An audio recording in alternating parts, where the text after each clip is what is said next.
சிறிய இடைவெளிக்கு பிறகு மீண்டும் மிகுந்த அன்போடு கேள்வி நேரம் நிகழ்ச்சிக்கு உங்களை வரவேற்கின்றேன். சொல்லுங்க ராஜா, இப்போ எந்த அளவிற்கும் கூட ஒரு சிறு துரும்பை கூட நகர்த்தவில்லை அப்படிங்கிற மாதிரியான ஒரு வாதம் சரியா இருக்கு? இல்லை, நான் சொல்ல வந்ததை நீங்க திசையே திருப்ப வேண்டாம். அவர் ஜனநாயகவாதியா என்றால் இல்லை என்பதற்கு நேரு நேரடியாக பிரச்சனைகளை சந்திக்காமல் ஒத்தி போட்ட காரணத்தினால இன்றைக்கும் தெலுங்கானா பிரச்சனை இந்த வரை இருந்ததுக்கும், அதே மாதிரி காஷ்மீரில் இட் வாஸ் இஸ் பிளண்டர். அதனால தான் இன்றைக்கும் நாம் காஷ்மீரில், அது மாத்திரமில்லை, நீங்கள் காஷ்மீரிலிருந்து ஹிந்துக்கள் அடித்து விரட்டப்பட்டு அகதிகளாக இருந்ததை பற்றி யாருமே பேசலை. That is their depth of secularism. இந்த நாட்டில் ஹிந்துக்கள் பாதிக்கப்பட்டால் தப்பு இல்லைன்னு பேசுகிறதுக்கு பேர் செக்குலரிசம்னு ஒன்று வந்திருக்கு. அந்த செக்குலரிசத்தின் அடிப்படையில் தான் இப்போ கம்யூனல் ஃபோர்ஸுக்கு எதாவது நாங்கள் போட போகிறோம், கூட்டணி போடுறோங்கிற விஷயங்கள் தான். ஏன்னா இந்த செக்குலரிசமே it has to be redefine. செக்குலரிசம்னா என்னன்னு, அதாவது ஹிந்துக்கள் பள்ளிக்கூடங்கள் ஆரம்பிக்கிறதுக்கு இவன் டெபாசிட் கட்டணம் முன்னனுமதி வாங்கணும். மைனாரிட்டிஸ்னால் அவங்க ஆரம்பிச்சுட்டு இன்ஃபார்ம் பண்ணினா போதும்.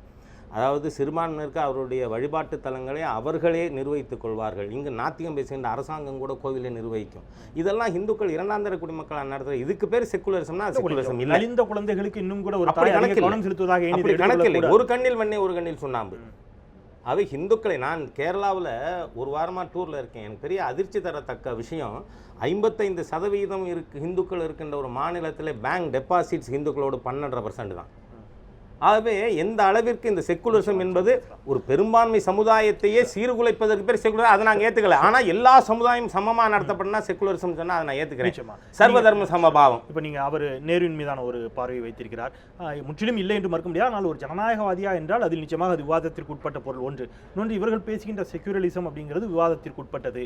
அதை யாரோ ஒருவரை மட்டுமே நசுக்கி ஒரு கண்ணில் வெண்ணெய் வைப்பது போன்ற ஒரு பார்வை இருக்குது அப்படிங்கிறாரு.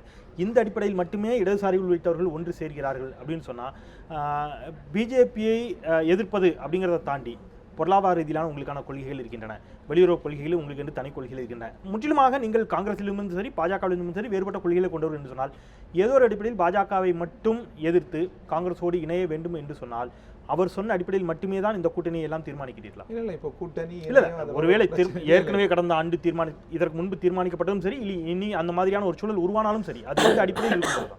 முதல்ல நேரு ஜனநாயகவாதி, அவர் ஜனநாயகத்துக்கு எதிரானவர் அல்ல. நாடு விடுதலை பெற்ற பிறகு ஒரு கட்சி ஆட்சி முறையை தான் மவுண்ட் பேட்டன் பிரபு பிரிட்டிஷ் பக்கிங்கான் அரண்மனையிலிருந்து நமக்கு நிர்பந்திக்கப்பட்டது.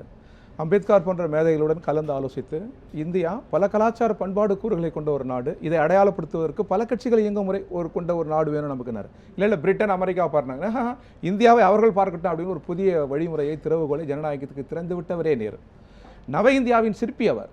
அடிமைப்பட்ட பிரிட்டிஷ் இந்தியாவில் 1938 தேசிய திட்டக்குழுவினுடைய தலைவராக அவரை தான் நமது அறிஞர்கள் வல்லுநர்கள் எல்லோருமா சேர்ந்து நியமித்தாங்க.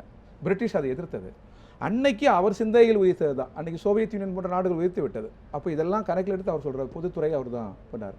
வந்த உடனே அன்னைக்கு ஏறத்தாழ 3 மாதங்கள் இதை பற்றி ஆய்வு, நமது அறிஞர்கள் நமது வல்லுநர்கள் எல்லோரையும் கேட்டு ஒரு தேசிய திட்டக்குழுவை உருவாக்கலாமா, இதில் நமது கடைகோடியில் இருக்கிற சாதாரண எளிய மக்களையும் நாம் பயன்படுத்தணுமே, எப்படி எல்லா வகையிலும் நாட்டை முன்னேற்ற வேண்டும், எப்படி விவகாரம் தெலுங்கானா உள்ளிட்ட இது இந்தியாவை கட்டமைப்பதற்கு அந்த பிரச்சனை நீடிப்பதற்கு நேருவினுடைய பார்வைதான் காரணம். ஒரு நிமிஷம், இந்தியாவை கட்டமைப்பதற்கு நமது வல்லுநர்கள் எல்லாம் கேட்டு உருவாகின அந்த தேசிய திட்டமிடும் குழுவை வந்த ஒரு நொடியில் அடித்து நொறுக்கினார் பாருங்க. யார் ஜனநாயகவாதி? ஒரு திட்டக்குழு உருவாக்குவதற்கு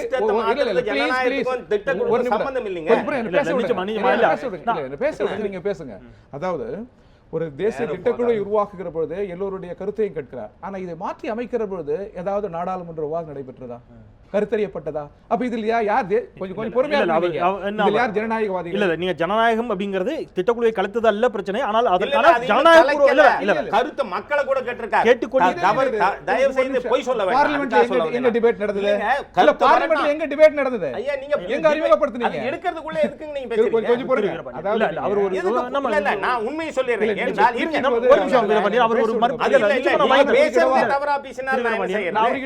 அவர் பேசுறதா முற்றிலும் தவறு. ஜனநாயக மறுப்பாளர் சொன்னதை ஏற்றுக்கவே முடியாது. அவர் இல்லனாக்கா இன்னைக்கு பல கட்சி ஆட்சி முறை இருக்காது. இந்த ராஜாங்க சீட்ல உட்கார்ந்து இருக்க முடியாது. பிச்சை இல்ல, இந்த நாட்டு மக்களுடைய உரிமை ஜனநாயகம் என்பது. ஜவஹர்லால் நேரு அதுக்காக இப்போ பிச்சை போட்டார்னு பேசுறேன். நான் உட்கார்ந்து பேசி உங்களுடைய ஆட்சியை அவர்கள் டிஸ்மிஸ் பண்ணபோது அட்டல் பிஹாரி வாஜ்பாய் பாராளுமன்றத்தில் நேருவை எதிர்த்தீர்கள். திரு வீரமணியன், நான் என்ன சொல்றேன் தெரியுமா? நீங்க என்னையே உட்கார முடியாது அப்படின்னா நேரு போட்ட பிச்சையா நான் இங்க இருப்பது? திரு வீரமணியன், இல்ல 3 பேருமே உங்கள் தளங்களில் ஆழ்ந்த அறிவார்ந்த பெருமக்கள், மிக நிதானமாக உங்களுடைய நான் கருத்துக்களை நிதானமா தான் இல்ல, நிஜமா இல்ல, பேசுறேன். நான் இல்ல, இல்ல, நான் இல்ல, இல்ல, நான் 3 மினிட் கேட்கறேன். இல்ல, நான் கோட் பண்ணியிருக்கேன். I would crush Johnson. இந்த வார்த்தை ஜனநாயகவாதியோட தான். Let me finish. நான் என்ன கேட்கறேன் அப்படின்னா, இந்த விவாதத்தை நம்ம ஒவ்வொருத்தருடைய மறுப்பிற்கான பதிலாக ஆதாரப்பூர்வமான ஒரு விவாதமாக கொண்டு போகலாம் நினைக்கிறேன். சரி ரொம்ப இப்ப அவர் ஒரு விஷயம் சொல்றாரு, திட்டக்குழு தொடர்பான நீங்கள் ஒரு குற்றச்சாட்டு வைத்தீர்கள், ஆனால் அதை கலைப்பதற்கான எந்த முயற்சியும் இனி நாங்கள் செய்யவில்லை, கலைக்கப்படவில்லை அப்படிங்கிறது அவருடைய வாதம். ரைட், இதற்கான உங்களுடைய மறுப்பு தான் நான் கேட்கிறேன். இல்லை, நான் கேட்டேன்னா நீங்கள் திட்டக்குழு கலைஞர் அதை விட ஒரு சிறந்த திட்டக்குழு கொண்டு வாருங்க. ஆனால் பார்லிமெண்ட்னு ஒன்று இருக்கிறது, எல்லாவற்றும் உயரமானது, அந்த விவாதித்து தான் கொண்டு வரணும்ன்ற நான் கொஞ்சம் பாருங்க. இப்போ இந்தியாவுடைய கதவெல்லாம் திறந்து விட்டு எல்லை இல்லாமல் அந்நிய மூலதன முதலீடுகளை கொண்டு வருவதற்கு என்னைக்காச்சும் ஒரு நாள் வாதம் நடத்திருப்பீங்களா பார்லிமெண்ட்ல? ஒரே நாள். காங்கிரஸ் சென்ற பாதை தவிர அதே பாதையில் அல்லவா நீங்கள் பயணிக்கிறீர்கள். அதை விட கூக்குரல் அதிகமாக இருக்கிறதே, வாருங்கள் வாருங்கள் என்ன. எனவே நாடாளுமன்றம் என்பதை நீங்க பைபாஸ் பண்றீங்கன்றன. எனவே நீங்க தான் ஜனநாயகத்திற்கு நாடாளுமன்றத்தில் தனிப்பெரும்பான்மை பெற்றதால் இவர்கள் ஜனநாயகத்தை அங்கே கடைபிடிப்பதில்லை அப்படிங்கிறது உங்களுடைய குற்றச்சாட்டு. ரைட்? இல்ல இல்ல, அதாவது இல்ல, அதனால இல்ல, எப்பவுமே அது இல்லன்னா அது வராது இல்லையா? அந்த ஜனநாயகம் இருக்காது இல்ல இல்ல, நான் ஒரு விஷயம் இல்ல இல்ல ஜனநாயகம் இல்லங்க. இல்ல இந்த குற்றச்சாட்டுக்கு நான் பதில் சொல்றேன். அவரே ஒரு நிமிஷம் தலைவரே. பேச விட இல்ல இல்ல இல்ல, நீங்க நான் குறுக்கிட்டமா தவறான செய்தி சொல்ல கூடாது. அது மறுத்து பேசுங்க, உங்களுக்கு வாய்ப்பு இருக்கிற போது மறுத்து பேசுங்க. ஏன்னா திரு வீரமணி இல்ல மறுத்து பேசுங்க, வாய்ப்பு இருக்கிற போது. நீங்க ஏன் குறுக்கிட்டீங்க? பேசுங்க, பேச விடுங்க. பேசுங்க. இல்ல let him இல்ல இல்ல, அதாவது இந்திய நாடு விடுதலை அடைந்த பிறகு இந்தியா சுயசார்பில் தான் முன்னேற முடியும் என்கிற திறவுகோலையும் உருவாக்கியவர் ஜவஹர்லால் நேரு தான். இந்தியாவுடைய சுயசார்பின் மீது ஆட்சிக்கு வந்தவுடன் பெரிய தாக்குதலை தொடுப்பது பிஜேபி. இந்தியாவுடைய சுயசார்பு தான் அதிகமாக பேசினாங்க, அவங்க சுதேசி பற்றி பேசினாங்க. அன்னைக்கு என்ன பண்ணுறாங்க, இந்தியா முன்னேற வேண்டும் என்றால் அந்நிய மூலதன முதலீடுகள் இல்லாமல் முன்னேற முடியாதுன்றாங்க. நான் அதை மறுக்கிறேன். ஏன்டானாக்கா, இந்தியா இதுவரை முன்னேறியது அந்நிய மூலதன முதலீட்டால் அல்ல. அருகில் இருக்கிற சீனா முன்னேறியது அந்நிய மூலதன முதலீட்டால் அல்ல. ஐரோப்பாவுடைய நோயாளியாக இருந்த ரஷ்யா முன்னேறியது அந்நிய மூலதன முதலீட்டால் அல்ல. 2வது உலக யுத்தத்திற்கு பிறகு பிரம்மாண்டமாக எழுந்த ஜப்பான் அந்நிய மூலதன முதலீட்டால் அல்ல. அருகில் இருக்கிற மலேசியாவில் இருந்து விரட்டி அடிக்கப்பட்ட சிங்கப்பூர் மக்கள் முன்னேறியது அந்நிய மூலதன முதலீட்டால் அல்ல, சொந்த நாட்டின் சுயசார்பால். அந்த சுயசார்புக்கான கதவுகளை திறந்து விட்டவர் ஜவஹர்லால் நேரு. அதை அடித்து நொறுக்கிறவர்கள் பிஜேபி. அதாவது இந்த ஆத்தாள அறையில பொண்டாட்டிக்கு புத்தி வரும்னு பேசுறது மாதிரியாக ஒரு கதை இருக்கு. அதாவது முதல்ல திட்ட கமிஷன் பொறுத்தவரை எனக்கு அந்த கதை புரியல, விளைக்கிறீங்களா? இல்ல, பொண்டாட்டி அடிக்க பயம், மனைவிய. அதனால ஆத்தாள ஒரு அடி அடிச்சா பொண்டாட்டி பயப்படணும். மனைவியா துணைவியா அது வேற. அந்த சண்டைக்கு நான் வரலங்க. என்ன இது கிராமத்துல சொல்றது, அதாவது ஒருத்தருக்கு புத்தி வரக்கா இன்னொருத்தர் அடிக்கிறதுங்கிறது மாதிரி. அதாவது 91ல் தாராளமயமாக்கல் கொள்கை முழுமையாக கொண்டு வந்ததே காங்கிரஸ் தான். அதனால் அதுக்கு பிஜேபியை குறை சொல்கிறதுங்கிறது இன்னைக்கு காங்கிரஸை 57ல் தங்கள் ஆட்சி டிஸ்மிஸ் நான் பேசிடுறேன்.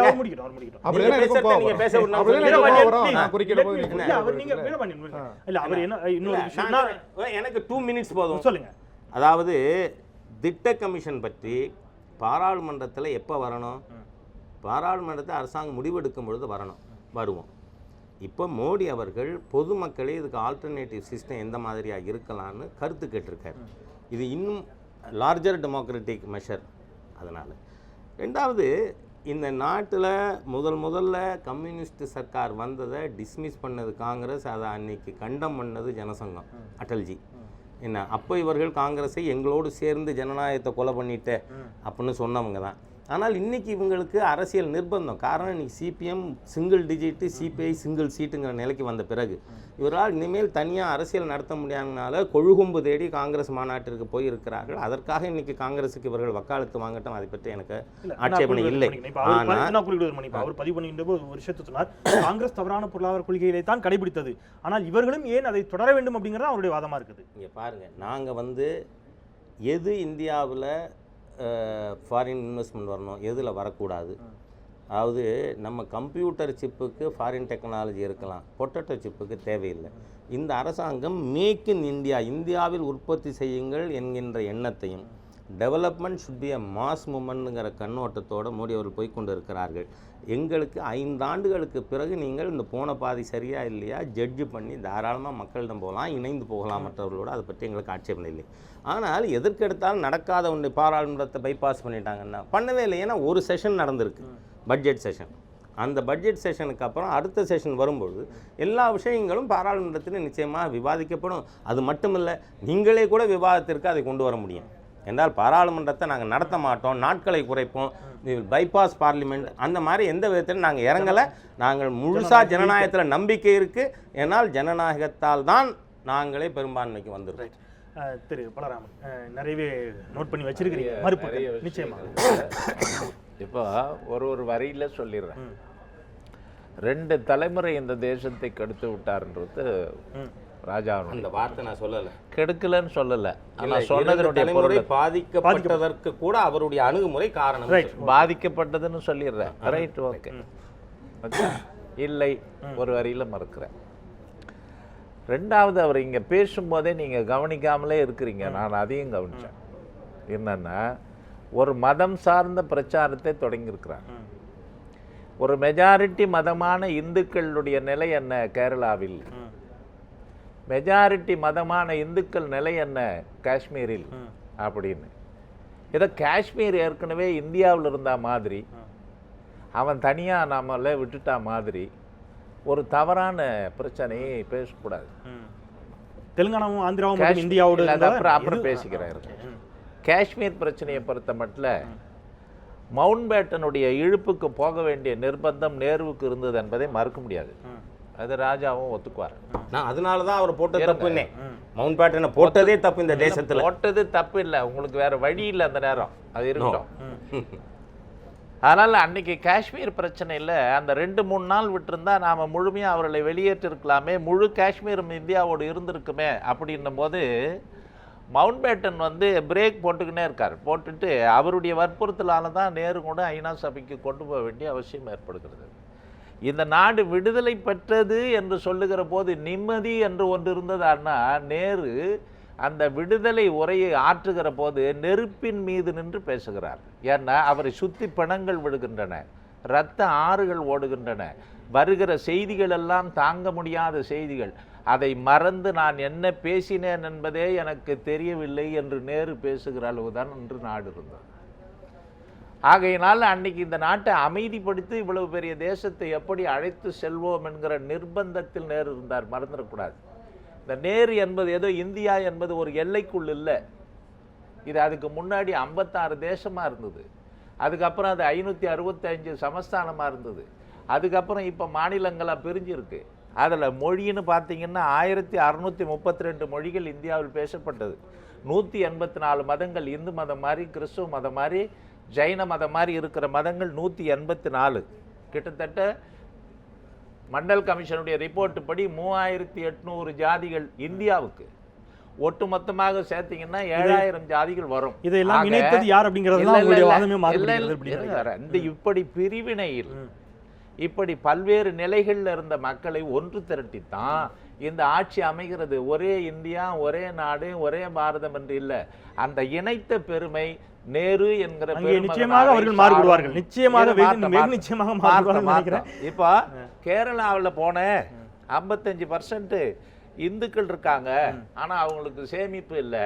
இப்ப இன்னும் இந்த விவாதத்துல உங்களுக்கு இந்து அவசியம், அதை சொல்லிதான் மக்களை நான் சொல்றேன், அதை சொல்லித்தான் ஆகணும்னு. எங்களுடைய மதச்சார்பின்மை என்பது என்னன்னா, ஒரு மெஜாரிட்டி ஜனங்கள் 100 பேர் குடியிருக்கிற இடத்துல ஒரே சமூகத்தை சார்ந்த, ஒரே மதத்தை சார்ந்தவன் இருந்தா, வேறு ஒரு சமூகத்தை சார்ந்தவனோ வேறு ஒரு மதத்தை சார்ந்தவனோ ஒரு 3 பேர் குடியிருக்கிறான்னு சொன்னா, அந்த 3 பேருக்கு இந்த 100 பேர் தார்மீகமான பாதுகாப்பு தர வேண்டியது அவசியம். அவருடைய வாதமே எங்கே மாறுபடுகிறது அப்படின்னா, 3 பேருக்காக நீங்கள் 100 பேருக்கு வஞ்சகம் செய்து கொண்டிருக்கிறீர்கள் அப்படிங்கிறது சொல்றது. மனித இனத்தின் தர்மம், இவர்கள் சொல்லுகிற தர்மப்படிய மனித இனத்தின் தர்மம் என்பது பாதிக்கப்படுகிற மக்களை பாதுகாப்பதுதான். ஆனா பாதுகாப்பது முக்கியம் இல்லை. அவனை சொல்லிட்டு நாம ஒற்றுமையா இருக்கணும் என்பது அதிகாரத்தை கைப்பற்றுவதற்காக இருக்கலாமே ஒழிய வேறு எந்த காரணமும் இருக்க முடியாது. 2வது இன்னொன்னு சொல்லிடுறேன். இவர் 2 விஷயம் சொன்னாரு. இரு துருவ அரசியல், இரு கட்சி அரசியல் நேரு பண்ணல. 2வது, இவங்க 1000 நேரு சர்வாதிகாரின்னு சொன்னா கூட உலகம் ஏற்காது, இந்த நாடு ஏற்காது, வரலாறு ஏற்காது, எந்த காலத்திலுமே ஏற்காது. ஆகையினால நேருனுடைய தியாகம் என்பதும் அவருடைய உழைப்பு என்பதும் இந்த மண்ணோடு கலந்த ஒன்று. நம்முடைய உணர்வோடு ஊனோடு உதிரத்தோடு கலந்த ஒன்று. ரைட், நம்ம ராஜாவிட மறுப்பு கேட்கலாம். அதுக்கு முன்னாடி சோசியல் மீடியாஸ், சமூக வலைத்தளங்களில் இது தொடர்பான கருத்துக்களை கேட்டுட்டு நிச்சயமா அதுக்கான மறுப்புக்கு வர்றேன்.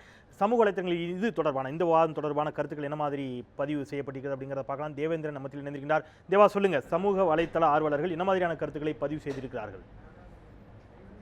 நிச்சயமா இன்னைக்கு சமூக வலைதளத்தில் இது குறித்தான தகவல்கள் விவாதங்கள் அதிக அளவில் நடந்துட்டு இருக்குது. முகமது சொல்லியிருக்காரு, இன்னும் 5 வருட ஆட்சியில் சுதந்திர வரலாறை மாற்றி அமைக்கப்பட்டுவிடும். கோட்சே தியாகிகளின் தலைவராக்கப்படுவான். காந்தி யார் என்ற கேள்வி முன்னிறுத்தப்படும். வெள்ளையனுக்கு காட்டி கொடுத்து வேலை செய்தவர்களெல்லாம் சுதந்திர போராட்ட தியாகிகள் என்று அறிவிக்கப்படுவார். பொறுத்திருந்து பொறுமையுடன் பார்ப்போம் அப்படின்னு வந்து சொல்லியிருக்காரு. அதே மாதிரி ஹியூமன் பீயிங் சொல்லியிருக்காரு, பண்டித நேருவின் 125வது பிறந்த நாளை வந்து அரசல்லவா கொண்டாட வேணும் அப்படின்னு ஒரு கேள்வி வந்து எழுப்பியிருக்காரு. குணா வந்து கேட்டிருக்காரு, தேசத்தை கட்டமைத்தவர்களில் முதன்மையானவர் நேரு. அவருடைய புகழை வந்து மறைக்க மத்திய அரசு முயல்வது சூரியனை தன் கையால் மறைப்பதற்கு வந்து சமம். இதை மோடி உணர்ந்து கொள்வாரா அப்படிங்கிற ஒரு கேள்வி வந்து எழுப்பியிருக்காரு. தொடர்ச்சியாக வந்து சுப்பிரமணியன் வந்து கேட்டிருக்காரு, இந்திய சுதந்திரத்திற்காக உடல் பொருள் உயிர் அத்தனையும் வந்து இழந்த எத்தனையோ தியாகிகள் வந்து நிறைய பேர் இருக்காங்க. ஆனால் பிரதிபலனா பிரதமர் பதவி சுகத்தை மட்டும் அனுபவிச்சு நேருவை மட்டும் முன்னிறுத்தி விழா கொண்டாடலாமா அப்படிங்கிற ஒரு கேள்வி எழுப்பியிருக்காரு. வஉசி, சுப்பிரமணிய சிவா, பாரதியார், காமராசர் இவங்களை எல்லாம் விட எந்த விதத்தில் நேரு உயர்ந்தவர் அப்படிங்கிற ஒரு வினாவையும் எழுப்பியிருக்காரு. சுப்பிரமணியன் வந்து இன்னொரு கேள்வி கேட்டிருக்காரு, மகேந்திரன் அவர்களுக்கு அது என்ன மதச்சார்பின்மை? ஒருவர் அல்லவா இயேசுவையோ வழிபட்டால் சிறுபான்மையினரா உடனே பொருளாதாரத்தில் பின்தங்கி விடுவாரா அப்படிங்கிற சில கேள்விகள், சிறுபான்மையின கேள்விகளையும் வந்து எழுப்பியிருக்காரு. அதே மாதிரி சிறுபான்மையினர் உரிமை என்பது இந்துக்களை மதமாற்றம் செய்யும் கருவிதானே அப்படிங்கிற ஒரு கேள்வியும் வந்து இந்த இதில் வந்து வச்சிருக்காரு. தொடர்ச்சியாக வந்து ரவி வந்து கேட்டிருக்காரு, கட்சி இல்லாதவங்க கூட்டம் போட்டு என்ன பண்ண போகிறாங்க அப்படிங்கிற கேள்வி எழுப்பியிருக்காரு. ராஜராஜன் வந்து நேரு வாழ்நாள் முழுக்க பிறர் கருத்தை மதிக்கிற ஜனநாயகவாதியாக இருந்தார். யார் வேண்டாமானாலும் தன்னை விமர்சனம் செய்யலாம் அப்படிங்கிற விஷயத்தை வந்து அவர் முன் வச்சிருந்தாரு. நேரு மொழிவாரியாக மாநிலங்கள் பிரிக்க போராட்டங்கள் எழுந்தபோது கூட மக்களின் உணர்வுகளுக்கு மதிப்பளித்து பிரிக்க அனுமதி கொடுத்தார். ஹிந்தி திணிப்புக்கு எதிராக தமிழ்நாடே கொதித்து எழுந்தபோது உங்களுக்கு எப்பொழுது விருப்பமோ அப்பொழுது இந்தியை சேர்த்துக்கொள்ளலான்னு விட்டுட்டாரு அப்படிங்கிற ஒரு கருத்தை வந்து அவர் முன் வச்சிருக்காரு. ஜான் தினகர் வந்து கேட்டிருக்காரு, வாரிசு அரசியல் நோய் வந்து நாடு முழுவதும் பரவதற்கு வாசற்கதவை முதல்ல திறந்து வச்சது நேரு தான். காங்கிரஸ் வீழ்ச்சிக்கு முதல் காரணமே வந்து நேரு தான் அப்படிங்கிற வாரிசு அரசியல் தாங்கிற கருத்துக்களை முன் வச்சிருக்காங்க. நன்றி தேவா.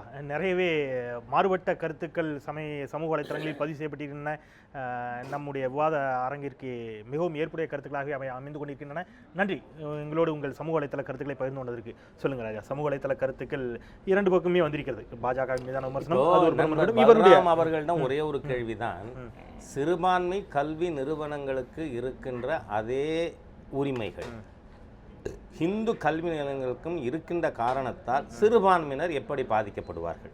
when there is equality, where is the question of majority and minority? Constitution ஈக்குவாலிட்டின்னு பேசியாச்சுன்னா மெஜாரிட்டி மைனாரிட்டிங்கிற வார்த்தையே வந்திருக்கக்கூடாது என்பது என்னுடைய வாதம். இது இன்றைக்கு எந்த அளவிற்கு என்று சொன்னால், இந்த நாட்டினுடைய உச்சநீதிமன்றம் ஐக்கிய முற்போக்கு கூட்டணி அரசிடம் கேட்டது, நம்முடைய அரசியல் சட்டத்தின் வழிகாட்டு நெறிமுறைகள் டைரக்டிவ் பிரின்சிபிள்ஸில் காமன் சிவில் கோடு அரசாங்கம் கொண்டு வரும் என்று இருக்கும் பொழுது நீங்கள் ஏன் கொண்டு வரவில்லை என்று.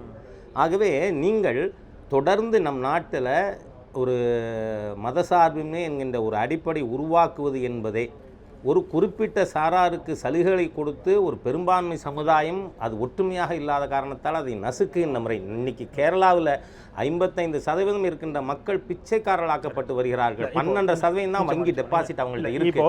அதோடு மட்டும் இல்லை, 30 ஆண்டுகளில் இந்துக்களுடைய லேண்ட் ஹோல்டிங் 1/3 குறைஞ்சு போயிருக்கு. ஆகவே நீங்கள் பார்த்தீங்கன்னா இந்த செக்குலரிசம்ங்கிறது ஒரு பெரும்பான்மை சமுதாயத்தை, ஏன்னா அங்கே செக்குலர் அடிப்படைன்னு வந்ததுனால சொன்னேன், இதை ஏன் இந்த இடத்தில் கொண்டு வர வேண்டும் என்று நண்பர் கேட்டார். நிச்சயமாக மதசார்பின்மை என்கிற ஒரு நோயை பற்றிய பேச்சு நிச்சயமா இந்த இடத்தில் இந்துக்கள் என்று நீங்கள் பொதுமைப்படுத்துகின்ற பொழுது இல்ல நான் எல்லாரும் நிச்சயமா அது ரைட் எனக்கு புரியுது. ஆனால் நீங்க ஹிந்துவானா காஷ்மீர் நான் சொல்றது முஸ்லிம் அதிகமா இருக்காங்கறதுக்கு 370 ஹிந்துக்கள் இது டிவிசிவ் பாலிசி கேரளாவில் அதனால தான் சொல்ல வந்தேன். ஹிந்துக்கள் பாதிக்கப்பட்டிருக்கிறார்கள் பொருளாதார ரீதியாக அப்படிங்கிற பாதை வைக்கும் போது நீங்க ஹிந்துக்கள் என்று சொல்கிறீர்கள். ஆனால் அந்த ஹிந்துக்களுக்குள் எந்த சாதியை சேர்ந்தவர்கள் பாதிக்கப்பட்டிருக்கிறார்கள் அப்படிங்கிற ஒரு கேள்வி வைக்கப்பட்டால் என்ன சொல்ல அது தொடர்பான ஒரு வாதம் நான் அதற்கு தயாராகவே இருக்கிறேன். விவாதமாக இருக்கும் நிச்சயமாக. இல்ல நான் அதற்கும் தயாராக 55% இருக்கின்ற ஒரு சமுதாயத்தினுடைய மொத்த டெபாசிட்டே 12.5 தாங்கும் பொழுது இதுல யாரு பாதிச்சிருக்காங்க? எல்லாரும் பாதிச்சிருக்காங்க. இப்போ நேரு என்ன நிஜமாக வர வேண்டிய வரேன். நேருவை பொறுத்தளவிலே அன்றைக்கு இந்த சமூக வலைத்தளத்தில் கூட ஒரு பதிவு செய்யப்பட்டிருக்கிறது. மொழிவாரி பிரச்சனை எழுந்த பொழுது இங்கே ஹிந்தி திணிப்பு என்ற ஒரு போராட்டம் நடைபெற்ற பொழுது நீங்கள் எப்பொழுது விருப்பமோ அப்பொழுது ஹிந்தியை படித்துக் கொள்ளுங்கள் என்று அவர் அன்றைக்கு அதை விட்டுவிட்டார். இன்றைக்கு அதை ஒப்பிட்டு பார்த்தால் இன்றைக்கு ஹிந்தியையும் சமஸ்கிருதத்தையும் திணிப்பதற்கு பாஜக முயற்சி செய்கிறது அப்படிங்கிற ஒரு குற்றச்சாட்டு வைக்கப்படுகிறது. நிச்சயமா. இன்னொரு புறம் அன்றைக்கு இடஒதுக்கீடு இங்கே தமிழகத்தில் அமல்படுத்தப்பட்ட பொழுது உச்சநீதிமன்றம் அதை தடை செய்தாலும் கூட காமராஜர் போன்றவர்கள் அங்கே சென்று நேருவோடு பேசி அன்றைக்கு ஒரு சட்ட திருத்தத்தையே கொண்டு வந்து முதலாவது சுதந்திர இந்திய வரலாற்றில் முதல் சட்ட திருத்தத்தை கொண்டு வந்து இடஒதுக்கீட்டு கொள்கையை அமல்படுத்தியிருக்காங்க என்றெல்லாம் சொன்னால் மாநிலங்களுக்கான முக்கியத்துவம், ஜனநாயகம் இதெல்லாம் நேரு மதித்தார். ஆட்சிக்கு வந்துட்டா முனிசிபல் பள்ளிக்கூடம் நான் தான் கட்டினேன், முதல் ஆஸ்பத்திரி நான் கட்டினேன்னு பேசுறது எந்த விதத்துல பொறுத்து இல்ல ஜனநாயகம் இருந்தது அப்படிங்கிறதுக்கான ஆதாரங்கள் தானே. நான் என்ன சொல்றேன், செலக்டிவ் அப்ளிகேஷன் ஆஃப் டெமோக்ரஸி. தனக்கு யார் எதிரியாக வந்து விடுவார்கள் என்று நினைக்கும் பொழுது இன்னைக்கு கூட சமூக வலைதளத்தில் காந்தி கொலை வழக்குக்கான எஃப்ஐஆர் ஒருத்தர் அந்த பழைய எஃப்ஐஆர் எடுத்து போட்டிருக்காரு. நீங்கள் பார்த்தீங்கன்னா அதில் ஆர்எஸ்எஸ் குற்றச்சாட்டே கிடையாது இது மீது. ஆனால் ஆர்எஸ்எஸ்ஸை தடை செய்து அதை பற்றி செய்திகள் பரப்பினதெல்லாம் இதுக்காக இது வலிமையான அமைப்பு இருக்குது, காங்கிரஸுக்கு மாற்றாக வரக்கூடாது. ஆகவே நீங்கள் ஜவஹர்லால் ஒவ்வொரு இதுவும் இந்திரா காந்தி அப்படி தான் இல்லை 75 ஸ்னேகலரா ரெட்டியை கொண்டு சிட்டிபாபு சிறையிலே கொலை செய்து இந்த நாட்டில் இருக்கின்ற எல்லா அரசியல் தலைவரையும் ஜெயிலில் போட்டதுன்னா காங்கிரஸினுடைய அடிப்படை ஸ்ட்ரீக் ஆன்டி டெமோக்ராட்டிக். அவர் சொன்னது அடிப்படையில் மறுக்கிறேன். இவர் அரசியல் ஜனநாயகத்தையும் சமூக ஜனநாயகத்தையும் ஒன்னா பார்க்கிறாரு. அரசியல் ஜனநாயகத்தில் நானும் இவரும் ஒன்று, எவ்வளவு உயரத்தில் இருந்தாலும் சரி, ஒரு வாக்கு ஒரு மதிப்பு, அதற்கே நேரு வித்திட்டார். டாக்டர் அம்பேத்கர் போன்ற மேதைகள் வித்திட்டார். அப்படி சொல்றதுனால பிச்சைன்னு அவர் எடுத்துக்கிறாரு. அவருக்கு பள்ளி நல்ல பள்ளி இல்லைன்னு நினைக்கிறேன். படித்த பள்ளி கூட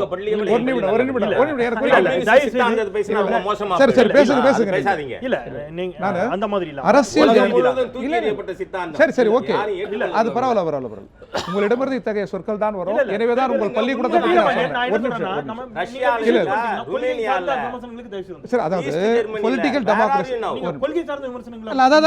பொலிட்டிக்கல் டெமோக்ரஸி வேறு. அரசியல் ஜனநாயகத்திற்கு வித்திட்ட மேதைகளாக அம்பேத்கரை, ஜவஹர்லால் நேருவை பார்க்க வேண்டும் என்பது என்னுடைய கருத்து. அதை நான் பதிவு செய்யறேன். ஒன்று, அரசியல் ஜனநாயகம் வேறு. நான் அம்பானியோ ஆகட்டும், டாட்டாவாகட்டும், பிர்லாவாகட்டும், அந்தரர் ஆகட்டும், தலித் ஆகட்டும், எல்லாம் அரசியல் ஜனநாயகத்தின் முன்னால் சமம் இல்லைங்களா? அத்தகைய கட்டமைந்து விட்டது. சமூக ஜனநாயகத்தின் முன்னால் தொட்டால் தீட்டு, பார்த்தால் தீட்டு, செத்த பிறகு கூட சுடுகாட்டுக்கு இந்த பக்கம் போகாதுன்னு சொல்ற இந்துக்களும் சமூக அடிக்கில் உயர்வில் இருக்கிற இந்துக்களும் ஒன்றா? நீங்க குறிக்கிடக்கூடாது ப்ளீஸ். இது ஒரு சமூகம் சார்ந்த கேள்வி. அது நீண்ட நெடுங்காலமாகவே ஆலயத்தின் கருவறைக்குள் வராது, செத்த பிறகு சுடுகாட்டுக்கு இந்த பாதைக்கு செல்லாது, நீ எனக்கு சமமானவன் அல்ல அப்படின்னு ஒரு பிரமிடை உருவாக்கி அதை கட்டி காக்கிறீர்களே, அது யார்? பேச விடுங்க.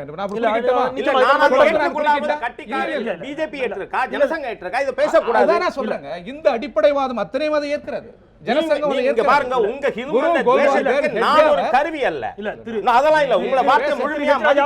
ஜனசங்கமோ பிஜேபியோ இதை பற்றி பேசாத பொழுது நீங்கள் எப்படி சொல்லுவீங்க? எதுக்கு பொய்ய சொல்லி பழிப்பு நடத்தணுமா அரசியல்ல?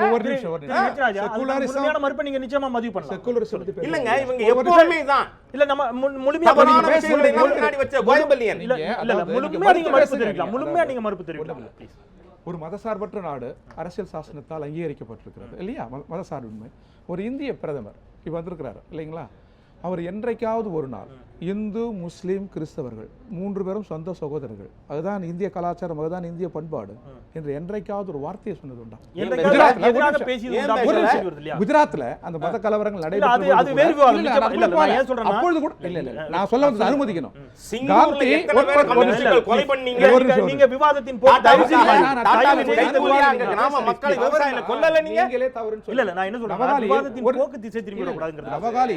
நவகாலியில் ஒரு நிமிஷம், நவகாலியில் மத கலவரம் நடைபெற்றது. மத கலவரம் நடைபெற்ற பிறகு மகாத்மா காந்தி பெரும்பான்மையாக இருக்கிற இந்துக்களின் பக்கம் செல்லல. அதாவது மதச்சார்பினுடைய தோற்றுவாய் நேரு கூட அல்ல காந்தின்னு நான் சொல்ல வரேன். இந்து காந்தி, ஆனா இந்துக்களின் பக்கம் போய் அவர் நிக்கல, சிறுபான்மையின் பக்கம் போய் எந்த இடத்திலும் சந்திக்க இயலாது. அவர் இந்த தேசத்துக்காக வாழ்கிறவர்கள் அப்படிங்கிற வார்த்தையை சொன்னவர் நரேந்திர மோடி தான். இல்ல ஒரு நிமிஷம், அவர் போயிட்டு என்ன பண்றா, பள்ளியில் போய் தொழுகை நடத்தினார் மகாத்மா காந்தி இந்து முஸ்லீம் ஒற்றுமைக்காக. குஜராத்தை பற்றி எறிந்த பொழுது கூட அத்தகைய கருத்துக்கள் அறிஞர்கள் முன்வெழுந்த போது பள்ளிவாசலை மிதித்தாரா குஜராத்தில் நமது முதல்வர்? இப்போ இந்திய பிரதமராக வந்திருக்கிறார் இல்லைங்களா? தீபாவளி வாழ்த்து சொல்றாரு, கிறிஸ்துமஸ் வாழ்த்து சொல்வாரா? யாருங்க கிறிஸ்துமஸ் நடந்ததுக்கு அப்புறம் பேசல? இல்ல சொல்லுங்க கொஞ்சம் பொறுங்க. ஏன் அதுதான் அவர் கேக்குறாரு. அவர் இப்பதான் ஆட்சிக்கு இது வந்திருக்காரு. இல்ல. நோக்கம் கற்பிக்கிறீங்க. இதுவரைக்கும் ஆட்சியில இருந்தீங்க சொன்னீங்களா? மக்களால் புறக்கணிக்கப்பட்ட அரசியல் அனாதையான பிறகு நீங்கள் அவதூறு பேசுகிறீர்கள். என்ன புதிய ஒரு அரசியல் இதற்கு முன்னால் சொல்லவில்லை அப்படிங்கிற குற்றச்சாட்டை வேண்டுமானால் நீங்கள் வைக்கலாம். ஆமா முதல்வராக இருந்தபோது சொல்லல அவரு. குஜராத் முதலமைச்சராக இருந்தபோது அவர் கிறிஸ்துமஸ் ஒருவரும் சொல்லதில்லை. ஈத் பெருநாளுக்கு வாழ்த்து சொல்லவில்லை. தமிழ்நாடு முதலமைச்சர் முன்னாள் தமிழக முதலமைச்சர் கருணாநிதி அவர்கள் தீபாவளிக்கு வாழ்த்து சொல்லல.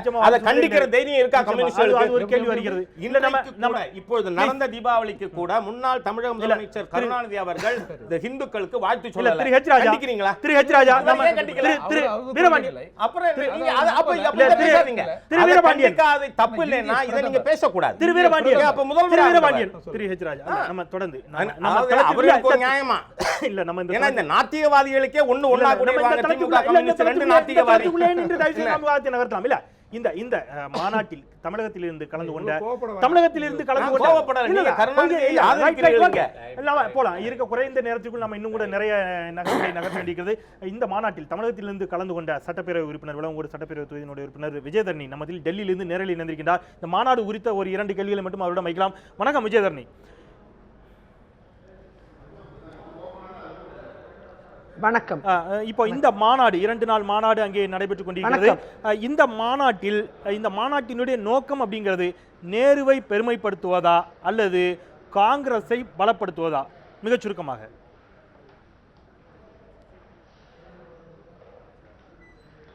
நேருவை பெருமைப்படுத்துவது இந்த நாட்டின் கடமை. பண்டித ஜவஹர்லால் நேரு அவர்கள் இந்த நாட்டிற்கு ஆற்றிய கடமை பல்வேறு பணிகள் என்பது எல்லோருக்கும் தெரிந்த ஒன்று. இந்த நாட்டின் முதல் பிரதமராக இருந்த அவர் இந்த நாட்டின் ஒருமைப்பாட்டிற்காகவும் இந்த நாட்டின் வளர்ச்சிக்காகவும் பெரிய பங்களிப்பை செய்திருக்கிறார். அந்த அளவில் அவரை பெருமைப்படுத்துவது ஒவ்வொரு குடிமகனின் கடமையாக நான் பார்க்கிறேன். காங்கிரஸ் கட்சி என்ற அடிப்படையில் மட்டுமல்ல, இந்த நாட்டின் ஒவ்வொரு குடிமகனுக்கும் அந்த உரிமை இருக்கிறது என்று நான் கருதுகிறேன். ஆனால் இன்றைக்கு நம் நாட்டில் ஒரு பிரதமர் என்று வந்திருக்கக்கூடிய ஒருவர் இன்றைக்கு சுத்தமாக நேரு விஷயத்தையே பிளாக் அவுட் பண்ணுற அளவுக்கு அதை மூடி மறைக்கக்கூடிய, கருப்பு திரையிட்டு மறைக்கக்கூடிய பல்வேறு சம்பவங்கள் இன்று நடந்து கொண்டிருப்பதை நாம் பார்க்க முடிகிறது. குறிப்பாக இன்றைக்கு நேரு முன்வைத்த பஞ்சாயத்து ராஜ் அந்த முறையை புறக்கணிக்க வேண்டும் என்ற நடைமுறையில் உள்ளது. அது மட்டும் இல்லை, இன்றைக்கு மகாத்மா காந்தி தேசிய ஊரக திட்டம் என்பது வேலை உறுதி சட்டம் என்பது நேருவின் ஒரு அடிப்படை. அதே போல இந்திரா ஆவாஸ் யோஜனா தொகுப்பு வீடுகள் வீடுகள் ஏழைகளுக்கு தர வேண்டும் என்ற சட்டம், அதையெல்லாம் நேருடைய கனவுகள் தான் காங்கிரஸ் கட்சி நிறைவேற்றியது. இன்னைக்கு அதையெல்லாம் குழித்து மூடுகிற சம்பவங்கள் நடந்து கொண்டிருக்கிறது. அதே நேரம் என்னை பொறுத்தவரை நேருவோட அவருடைய பிறந்த நாள் அன்று விஜயதரணி இப்போ இந்த விழாவை பொறுத்தவரை பிறந்த நாள் அன்று 125வது ஆண்டை நாம் இன்று கொண்டாடி கொண்டிருக்கிறோம். விஜயதரணி, இப்போ இந்த விழாவை பொறுத்தவரை 125 ஆண்டு விழா நீங்க கொண்டாடி கொண்டிருக்கிறீர்கள். இந்த விழாவை பொறுத்தவரை ஏற்கனவே கடந்த 10 ஆண்டு காலமாக காங்கிரஸ் கட்சி ஆட்சியில் இருந்தது. அதற்கு முன்பாக ஒரு அரை நூற்றாண்டு காலம் காங்கிரஸ் கட்சி ஆட்சியில் இருந்தது என்று சொன்னால், நேருவை பெருமைப்படுத்துவதற்கு குழந்தைகள் தின விழா கொண்டாடப்பட்டதை தாண்டி காங்கிரஸ் கட்சி என்ன செய்தது அப்படிங்கிற ஒரு கேள்வி முன்வைக்கப்படுகிறது. நிறைவாக சுருக்கமாக. இல்லை, அதாவது இந்த ஆண்டு 125வது ஆண்டு, இதே போல 100வது ஆண்டு சிறப்பாக கொண்டாடினோம், அது உங்களுக்கு தெரியும். அதே போல இன்றைக்கு 125வது ஆண்டை அது ஒரு குறிப்பா 125வது ஆண்டு என்ற நிலையில் சென்டினரி என்று கொண்டாடப்படுகிறது. அதற்கு முக்கியத்துவம் அளிக்கப்பட்டு கொண்டாடப்படுகிறது. ஆனால் நேருவை பொறுத்தவரை ஒவ்வொரு ஆண்டும் குழந்தைகள் தினம் கொண்டாடப்பட்டது மட்டும் கிடையாது.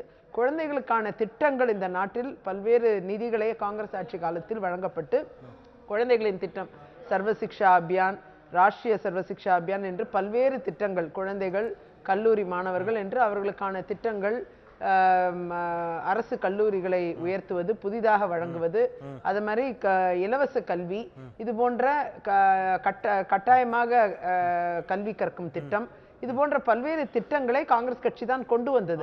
இன்றைக்கு கல்விக்கென்று ஒதுக்கப்பட்டிருக்கிற நிதிகள் என்பது மத்திய அரசால் இன்று ஆளும் பாரதிய ஜனதா கட்சி குறைவான கல்விக்கென்று திட்டங்களை வகுத்திருக்கிறார்கள். அது மட்டும் இல்லை, இன்னைக்கு நேருவை மறைக்கக்கூடிய பல்வேறு விஷயங்கள் நடைபெறுகிறது. நன்றி விஜயதரணி, நன்றி. நீங்க நேருவை மறைக்கக்கூடிய ஒரு வேலையில் பாஜக ஈடுபட்டிருக்கிறது அப்படிங்கிற ஒரு குற்றச்சாட்டை பதிவு பண்ணிக்கீங்க. நன்றி. எங்களோடு டெல்லியிலிருந்து இணைந்து கருத்துக்களை பதிவு கொண்டதுக்கு நான் இது தொடர்பான நான் சொல்ல விரும்புறேன். இது தொடர்பான மறுப்புகளை நான் வந்து திரு ஹெச் ராஜா அவர்களும் இங்கே இணைந்திருக்கிறார். நான் நிச்சயமா இது தொடர்பான மறுப்புகளை கேட்டுவிட்டு நிச்சயமா வர்றேன். இல்ல, நவம்பர் 14ஆம் தேதி ஒரு கருத்து கூற விரும்புகிறேன்.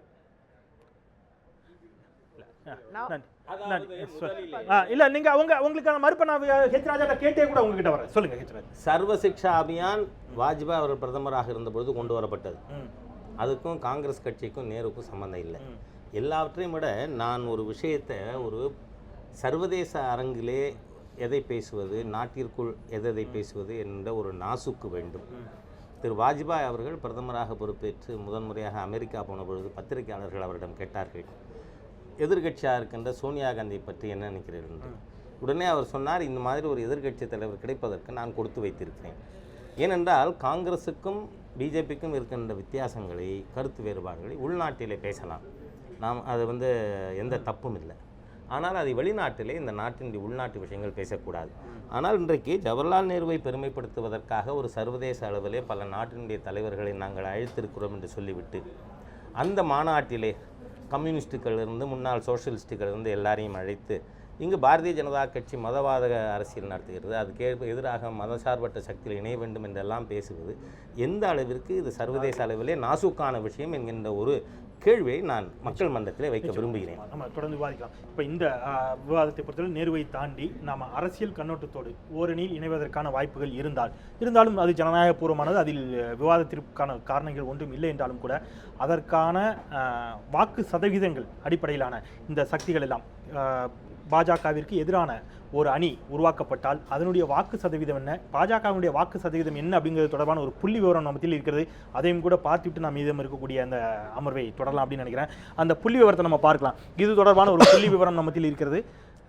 யாருக்கு எத்தனை வாக்குகள் சதவீதம் அப்படிங்கிறது இது கடந்த 2014 நாடாளுமன்ற தேர்தலில் பாரதிய ஜனதா கட்சி கிட்டத்தட்ட 31 விழுக்காடு வாக்குகளை வாங்கியிருக்கிறது, பெற்றிருக்கிறது. காங்கிரஸ் 19.3, திரிணாமுல் காங்கிரஸ் 3.8, மார்க்சிஸ்ட் கம்யூனிஸ்ட் கட்சி 3.2, தேசியவாத காங்கிரஸ் 1.6, சிபிஐ இந்திய கம்யூனிஸ்ட் கட்சி 0.8 அப்படிங்கிற அளவுக்கு அந்த வாக்குகளை பெற்றிருக்கிறார்கள். 31 விழுக்காடு. இப்போ இதை எல்லாவற்றையும் கூட்டினாலும் கூட காங்கிரஸ், திரிணாமுல் காங்கிரஸ் போன்ற கட்சிகளுடைய வாக்குகளை கூட்டினாலும் கூட 31 விழுக்காடு அப்படிங்கிறது வரல அப்படிங்கிறத நம்ம பார்க்க முடியுது. அடுத்த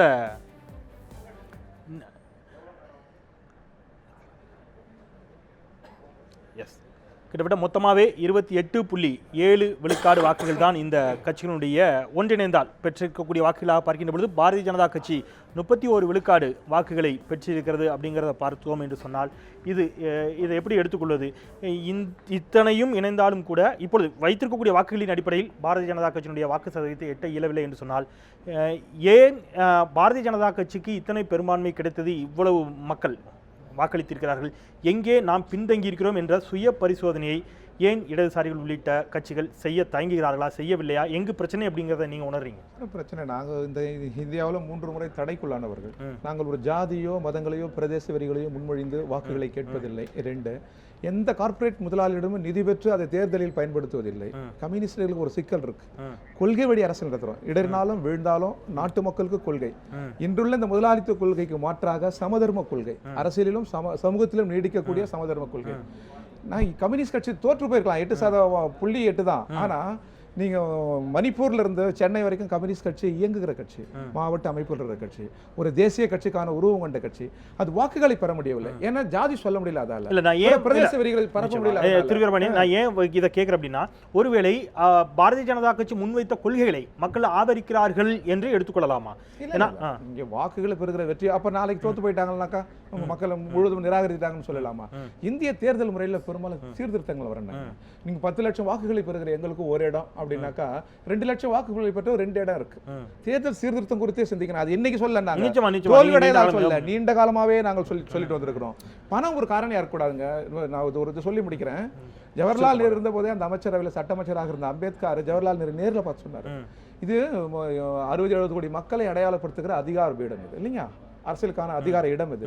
இங்க வியாபாரிகள் நிறைந்திருக்கிறார்கள், இது நீடித்தால் நாட்டுக்கு நல்லதுன்னாரு. ஆனா இது யார் இருக்கிறா?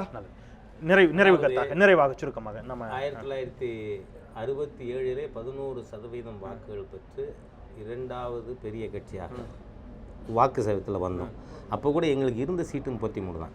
இந்த 11% வாக்குன்னு கணக்கு பார்த்தா 60 சீட் இருக்கணும். ஏன் 84ல் 9% ஓட்டு, ஆனால் 2 சீட்டு தான். அதனால் இது தொடர்ந்து இருக்குது. இது இவர்களுக்காக இன்றைக்கு இருக்குங்கிறது இல்லை.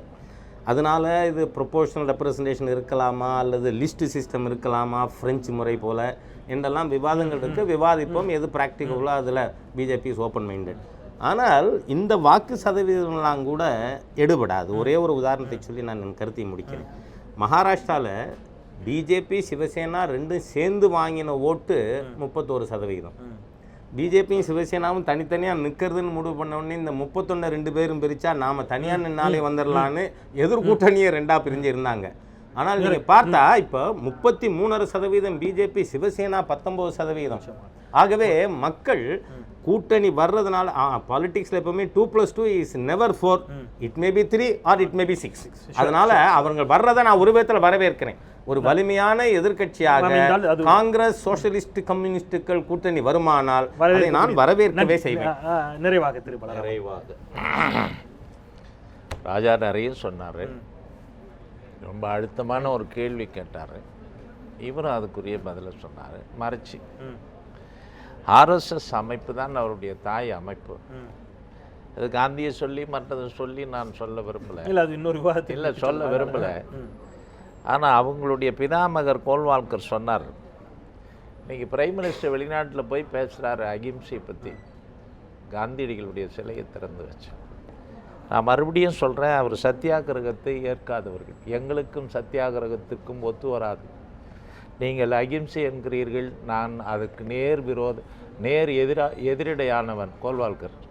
அதை போல் ஜனநாயகம் என்று நீங்கள் சொல்லுகிறீர்கள், எங்களுக்கு ஏற்புடையதல்ல. எங்கள் அமைப்பு ஜனநாயகம் இல்லை. அது மாதிரி சோசலிசம் என்று சொல்லுகிறீர்கள், சோசலிசத்திற்கும் எங்களுக்கும் சம்பந்தமில்லை. ஆகவே நேருவை ஒப்புக்கொள்ளாத, காந்தியை ஒப்புக்கொள்ளாத, அகிம்சையை ஒப்புக்கொள்ளாத இவர்கள் மதத்தை மட்டுமே ஒரு சாதாரண இப்போ இந்த கணக்கு ரொம்ப அழகாக இவர் சொல்லிட்டார். இல்லை நான் சொல்லிடுறேன், இது உண்மைதான், நான் மறுக்கல. என்னன்னா ஓட்டு பேட்டர்னு வரும்போது மதம் சார்ந்தவன்னு பார்க்கும்போது மெஜாரிட்டியாக இருந்தால் அவர்களை சேர்த்தா போதுன்னு நினைச்சாங்க. அவங்க ஜெயிச்சு அந்த கொள்கையின் அடிப்படையில் அவர்கள் இல்லை சொல்லிடுறேன். இப்போ கடைசியாக சொல்லணும் இல்லையா இந்த மாநாட்டை பற்றி. இந்த மாநாடு நடத்துறதுனால ஒரு அணி அமையுமா அப்படின்னா, இந்த அணி என்பது ஓட்டுக்காக மட்டுமல்ல, இது நாட்டுக்காகும். இது மதச்சார்பற்ற தன்மையில் இந்த தேசம் போகிறதா அப்படிங்கிற அல்லது மதத்தை சார்ந்து மாபெரும் தலைவர்களை முற்றிலும் இன்னொரு விவாதத்துக்கு அழைத்து செல்லக்கூடிய நிச்சயமா நம்ம நிறைவு செய்ய வேண்டிய நேரத்திற்கும் டெல்லியில் இருந்து விஜயதரணியும் நம்முடைய இருந்திருக்கிறார். அவருடைய நிறைவு கருத்தை நம்ம பதிவு செஞ்சுட்டு நிறைவு செய்யலாம். விஜயதரணி, நாளை இந்த மாநாட்டில் என்ன அமர்வுகள் இடம்பெற இருக்கின்றன, யாரெல்லாம் கலந்து கொள்ள இருக்கிறார்கள், அது குறித்த தகவல்களை சுருக்கமாக.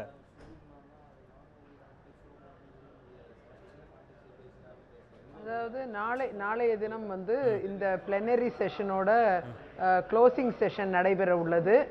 இதுல வந்து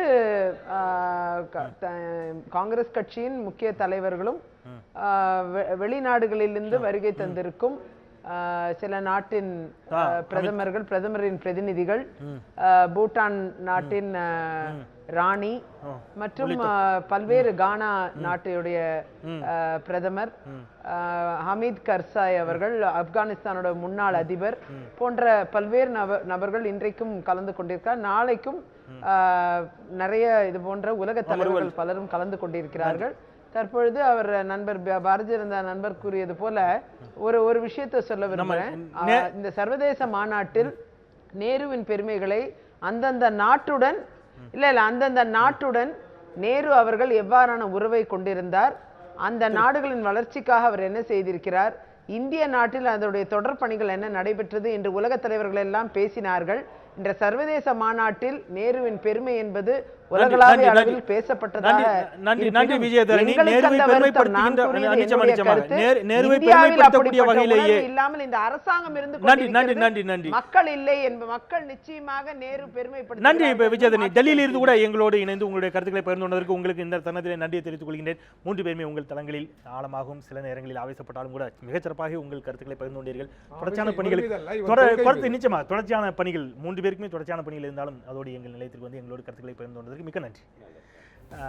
நாம் இந்த அளவில் இந்த வாதத்தை நிறைவு செய்யலாம். இந்த அமர்வை மறந்து கொண்டே இருப்பது மக்களின் இயல்பு, அதை நினைவுபடுத்திக் கொண்டே இருப்பது எனது கடமை. அந்த வகையிலே மீண்டும் மற்றும் சில மக்கள் சமூகம் சார்ந்த பிரச்சனைகளோடு கேள்வி நேரத்தில் உங்களை சந்திக்கின்றேன். இந்த நிகழ்ச்சியை இந்த அளவிலே நிறைவு செய்கின்றேன். நான் செந்தில். நன்றி.